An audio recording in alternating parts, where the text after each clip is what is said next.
Hello students.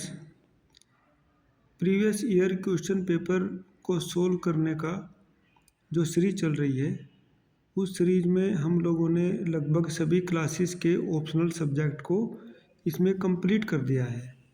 अभी ये BLLB का ऑप्शनल सब्जेक्ट जो कि बाय डिफ़ॉल्ट स्टूडेंट को लो एंड मीडिया पढ़ते हैं, उसमें देखिएगा आज का एक क्वेश्चन पेपर हम लोग डिस्कस करेंगे, जिससे कि क्वेश्चन पेपर का एक ओवरव्यू पता चल जाएगा।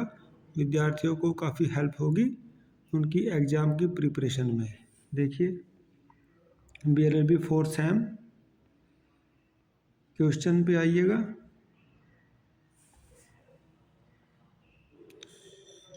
What is commercial advertising? Then वाणिज्यिक विज्ञापन क्या है? 2. What is cinematography? छायांकन क्या है? All this terminology is related to media. ये सारे शब्द मीडिया से संबंधित हैं।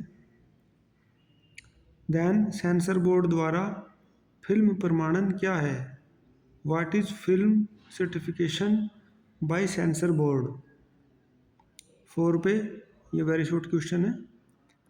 देखिए हम कब कह सकते हैं कि महिला निषेध अधिनियम 1986 के अश्लील प्रतिनिधित्व के तहत महिलाओं का अश्लील प्रतिनिधित्व है? When can we say that there is indecent representation of women under the Indecent Representation of Women Protection Act 1986? Then yellow journalism cannot pass muster.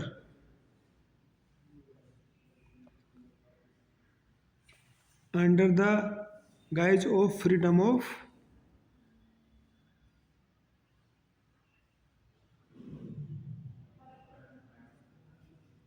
justify the above statements. There is some gap. पीत पत्रकारिता press की स्वतंत्रता की आड़ में master pass नहीं कर सकती। उपरोक्त कथन की पुष्टि कीजिए। Then section B, attempt any two question. Question number 6, अभद्र निरूपण के निषेध से संबंधित कानून की चर्चा कीजिए। Discuss the law related to the provision of incident representation. Question number 7, प्रसार भारती अधिनियम 1990 की प्रमुख विशेषताओं का वर्णन कीजिए। Discuss the salient features of Prasar Bharati act 1990। ठीक है। अब क्वेश्चन नंबर 8 पे देखिए आप, पत्रकारिता में साहित्यिक चोरी अपराध है, अपने शब्दों में स्पष्ट कीजिए। Plagiarism is an offence in journalism, explain in one words. Then we are going to another section, that is descriptive. Question number 9 पे देखिएगा, शालीनता और नैतिकता से आप क्या समझते हैं? What do you understand by decency and morality? What are the different tests of obscenity? Discuss in details. Then question number 10,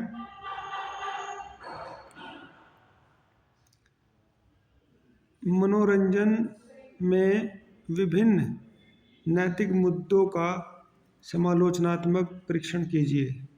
critically examine various ethical issues in entertainment.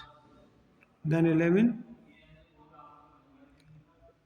प्रसारण अधिकारों के दायरे को जांच करें और भारत में प्रसारण के विकास और इसके विनियमन का पता लगाएं। देखिए, examine the scope of broadcasting rights and traces the evolution of broadcasting and its regulation in India. Then question number 12.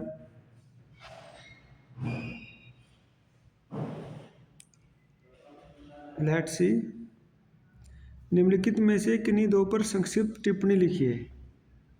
Dummy विज्ञापन, cross commercialism,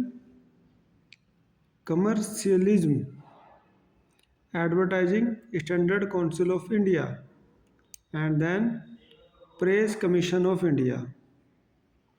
note it. Write short notes on any two of the following.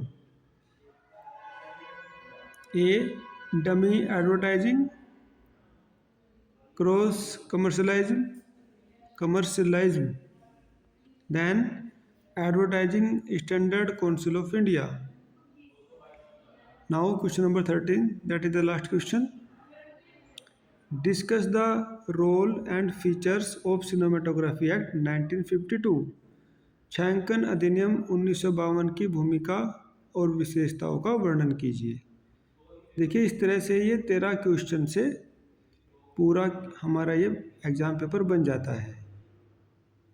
इसमें विद्यार्थियों को चाहिए कि question के पीछे का जो कंसेप्ट छिपा हुआ है उसके ऊपर कंटेंट इकट्ठा करें, उसके नोट्स बनाएं। लेकिन इस तरीके से जो ये सीरीज चली हुई है प्रीवियस ईयर एग्ज़ाम पेपर की, इनसे विद्यार्थियों को एक ओवरव्यू मिल जाता है कि क्वेश्चन पेपर कैसे आ रहा है। देखिए ये वेरी इंपॉर्टेंट क्वेश्चन पेपर है जून 2023 का BRLB 4th सेम का। इस क्वेश्चन पेपर को अपने नोटबुक पर नोट करेंगे और क्वेश्चन पेपर की रिक्वायरमेंट के अनुसार ही परीक्षा की तैयारी करेंगे। जैसे जैसे समय आगे बढ़ता रहेगा हम लोग इसके ऊपर और वीडियो क्रिएट करके आप लोगों को भेजेंगे। तब तक आप इसके ऊपर कंटेंट इकट्ठा कीजिएगा तथा इन क्वेश्चनों के आंसर खोज करके उनको अपने नोटबुक में लिखिएगा, जिससे कि परीक्षा के समय आपको कोई अतिरिक्त एफर्ट्स ना करने पड़े और इम्पोर्टेंट क्वेश्चन हमेशा आपके साथ रहें। Now we are ending the session. Thank you for joining. Thanks a lot.